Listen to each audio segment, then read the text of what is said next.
सद्गुरुदेव की जय। सत्य सनातन धर्मनी जय।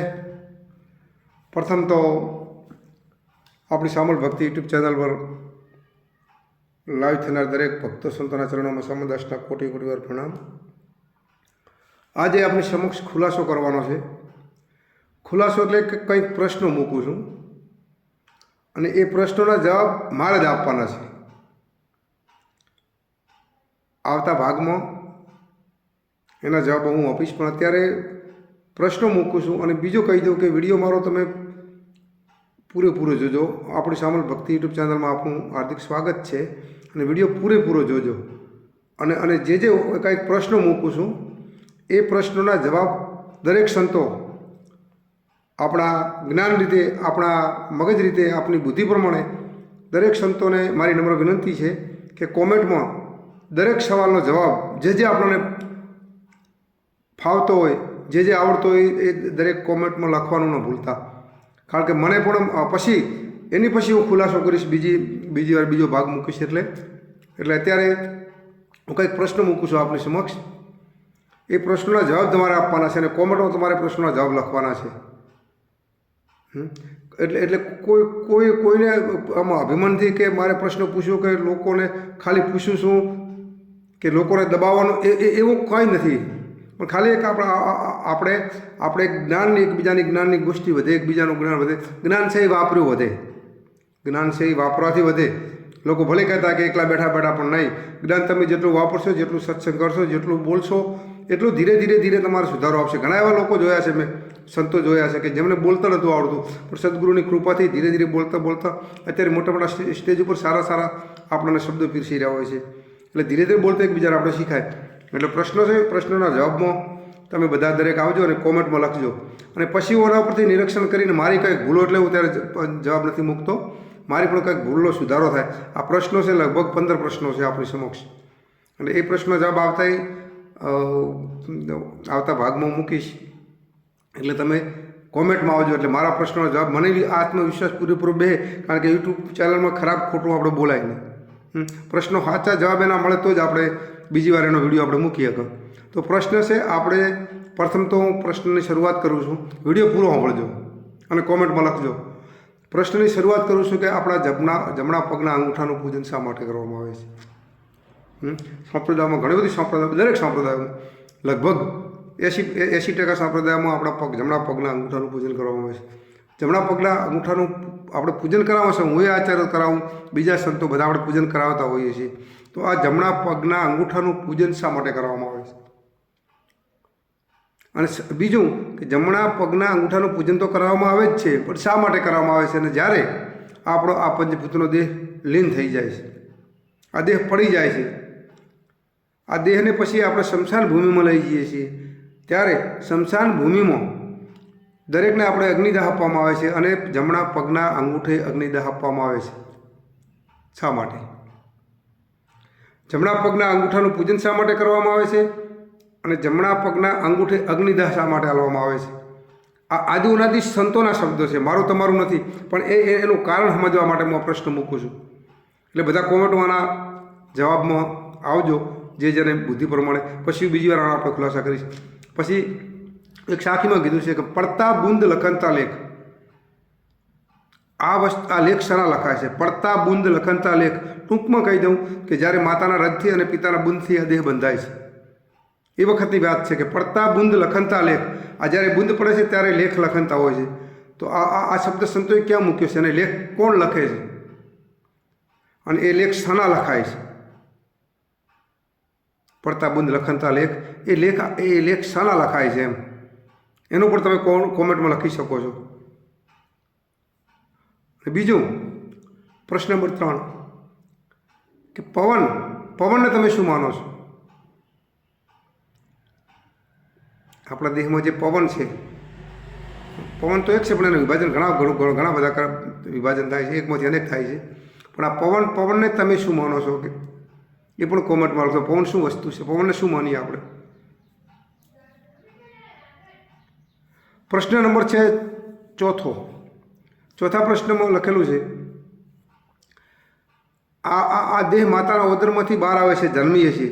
જન્મ્યા પછી શું આવે છે આની અંદર, અને આ દેહ પડી જાય છે એ પહેલાં શું જતું રહેશે? સંતો કીધું ને કે જન્મ્યા પછી આવે અને મર્યા પહેલો જતો રહે. તો આ જન્મ્યા પછી શું આવે છે અને મર્યા પહેલાં શું જતું રહેશે? આત્મારૂપી જીવને આપણે માનીએ છીએ કે આત્મારૂપી આપણો જીવ છે. આ આત્મારૂપી જીવને લાવવાવાળું કોણ છે? પંચભૂતનો દેહ તો તૈયાર થઈ ગયો, માતાના ઉદરમાંથી બહાર આવી ગયા, પણ જે આત્મા આપણે માનીએ છીએ કે જીવ માનીએ છીએ, જે માનતા હોય, અને લાવવાવાળું કોણ છે અને કઈ રીતે આવે છે, કોના પ્રતાપથી આવે છે?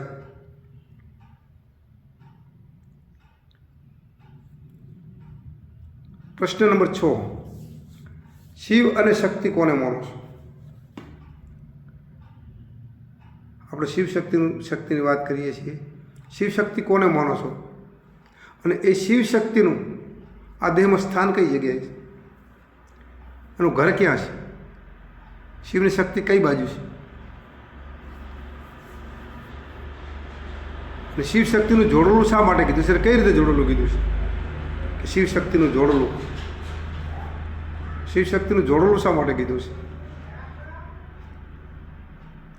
પછી આપણે કહીએ સુગરા ને નુગરા, કહીએ ને કે આ સુગરો છે, આ નુગરો છે.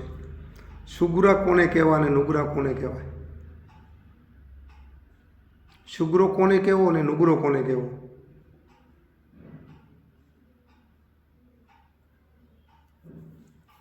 એક ભજનમાં કીધું, બીજા ભજનમાં કીધું છે. નુગરા આપણે ગુરુ કરાવો ને એ તો વાત આપણા જ સંતોની દુનિયામાં આવે જ છે કે એને ગુરુ નથી એટલે નુગરો. એ તો વાત છે જ, પણ છતાં ગુરુ કરાવેલા હોય કે ગુરુ ન કરાવેલા હોય, પણ સુગરા કોને ને નુગરા કોને? ગુરુ કરાવે પણ ગુરુના વચનનું પાલન ના કરતા હોય એને પણ એ તો નુગરો કહે ને ગુરુ વચન ના માનતો. પણ હકીકતમાં નુગરો કોણ અને સુગરા કોને માનવા? એક ભજનમાં કીધું છે કે એવા આવતારે સંતોના લેજો વારને, મારી શરીરે મનડા માને તો ભક્તા વોરજો, મનડા માને તો ભક્તિ વોરજો. એ આવતા સંત કોણ? સંતોએ આ શબ્દ કેમ મૂક્યો છે? આવતા સંતોના લેજો વારને, એ આવતો સંત કોણ?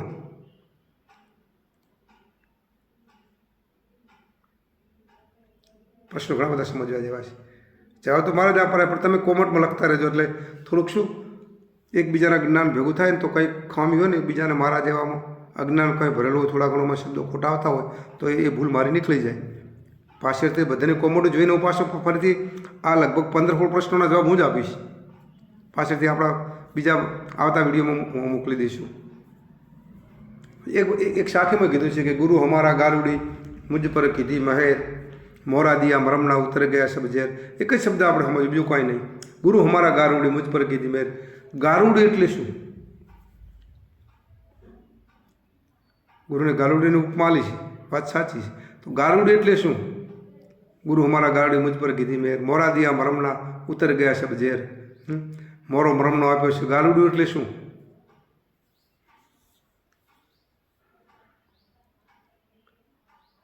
એક શાખીમાં કીધું છે કે જાત ન પૂછીએ સંત કી પૂછ લીજીએ જ્ઞાન, મોલ કર દો તલવાર કા પડ્યા રહેણ દો म्यान. હવે મોલ કર દો તલવાર કા, મોલ એટલે કિંમત, મૂલ કરો તલવારના પડ્યા રહેણ દો म्यान. હવે આ તલવાર શું અને મિયાન કોને માનવું? આ તલવાર કોને સમજવી અને મિયાન કોને સમજવું? કારણ કે એક શબ્દ દેહ ઉપર છે, સંતોના શબ્દો છે, મારા તમારા તો કોઈ શબ્દો છે નહીં, સાક્ષી સંતોની બોલેલી છે. જાત ન પૂછીએ સંત કે પૂછ લીજીએ જ્ઞાન, મૂલ કરો તલવાર કા પડ્યા રહેન દો म्यान. તો આ म्यान કયું? म्यान પડ્યું રાખવાનું, અને આ તલવાર કઈ?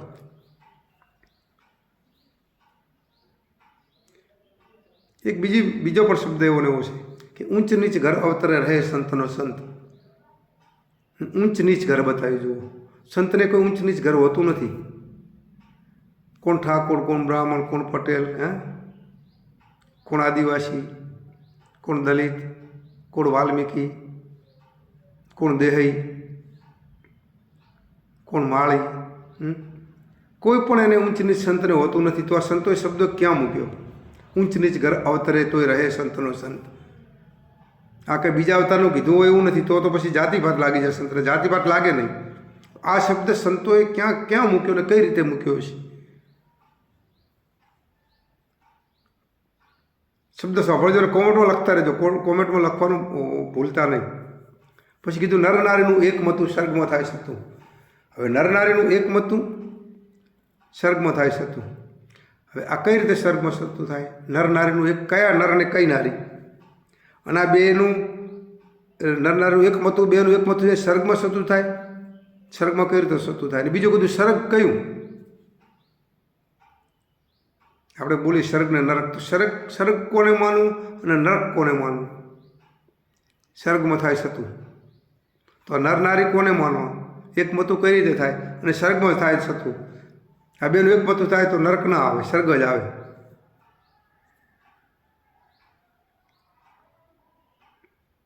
છેલ્લે છેલ્લે કહું તો જો મને કે જન્મ મરણ આપણે કહીએ ને, તો આ જન્મે છે શું અને મરે છે શું?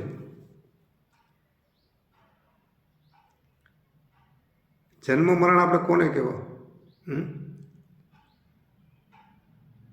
એટલે શું જન્મે છે ને શું મરે છે?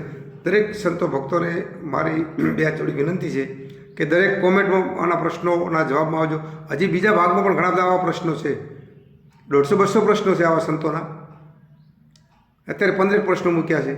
અને એ 15 પ્રશ્નોના જવાબમાં આવો. પછી આપણે 15 બધાનું મિલન કરી, બધાનું જ્ઞાન ગોષ્ઠી કરી, બધાનું જ્ઞાન સમૂહમાં કરી અને આવતા વિડીયામાં બિલકુલ શાંતિથી લખાણ લખી અને પછી હું રિલે કરીશ કે આ 15 પ્રશ્નોના જવાબ કઈ રીતે થાય છે. સાચે સાચા સત્ય હકીકત દરેક સંતોનો અભિપ્રાય લેવા માટે મેં વિડીયો મૂક્યો છે.